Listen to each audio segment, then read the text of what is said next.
তো আজ শেষ পৌষ, মানে পৌষ সংক্রান্তি। তো আমাদের খড়ি নদীর ধারে প্রতি বছরের ন্যায় এবছরও বসেছে একটা মেলা। তো আমি চলে গেছি সেই মেলায়। তো মেলায় কিছু দেখাবো আপনাদের, লীলা খেলা। তো এই মেলাটা হচ্ছে সকাল থেকে সন্ধে পর্যন্ত, মানে একদিনের মেলা। তারপরে আপনি কিছুই দেখতে পাবেন না। আর সন্ধেবেলায় গিয়ে দেখবেন এখানে শিয়াল চলছে। হ্যাঁ, তো আর একটা মানুষজন নাই, কেন দেখতে পাচ্ছেন প্রত্যেকটি দোকানের মাথায় কিন্তু কোনো ছাতা নাই, মানে মাথায় নাই ছাদ, চারিদিকে নাই দেয়াল, রাস্তায় চলবে শিয়াল। তো যাই হোক, এইদিকে ছাড়ছে জিলাপি। তো জিলাপিটা দেখতে দেখতে আমরা মেলার ভেতরে প্রবেশ করব। তো আমাদের কিছু পরিচিত ছেলের সঙ্গে দেখা, তো তারা আমাকে টাটা দিচ্ছে, কেন জানে যে কাকা ব্লগ করে। তো যাই হোক, এই দেখতে দেখতে আমি ভেতর দিয়ে চলে গেলাম। আরও কিছু মানুষজনের সঙ্গে দেখা সাক্ষাৎ হলো। তো তাদের সঙ্গে কিছু কথাবার্তা বলে আমরা ভেতর দিকে প্রবেশ করলাম। তো যাই হোক, দেখা যাক এই মেলায় কী কেনা যায়, আর কি কি বিক্রি হচ্ছে এবং কি খাবার দাবার আছে। তো চলুন একে একে সব কিছু দেখাবো। তো এই দেখতে দেখতে আমি ভেতর দিয়ে আরও প্রবেশ করলাম। তো ভেতর দিয়ে দেখা যাক কি কেনা যায়। তো একজন গাড়ি বিক্রি করছে, তো সেখানে গিয়ে আমি দুটো গাড়ি কেনার জন্যে দাম দর করছি। তো এই দাদা বললে 100 টাকা করে দাম পার পিস। তো আমি অলরেডি দুটো গাড়ি কিনে নিলাম। এইদিকে এক দাদা ওই কানের কি ওইটা বেরিয়েছে, এখন বলছে নিত্য নতুন।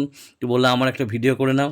তো যাই হোক, ওনার ভিডিও করার পরই আমি দেখতে পেলাম যে এক ভাই গালে হাত দিয়ে বসে আছে দোকানি। দিয়ে বলছে হচ্ছে না হচ্ছে না হচ্ছে না। আমি, তুমি গালে হাত দিয়েছো না, গালে হাতটা ছাড়ো। বলছে দাদা বিক্রি বাটা নাই, মন মেজাজ খারাপ। আমি চিন্তা করতে পারি না, খদ্দের ঠিক আসবে তোমার, তুমি ভালো করে বাবা গালে হাতটা ছেড়ে বসো।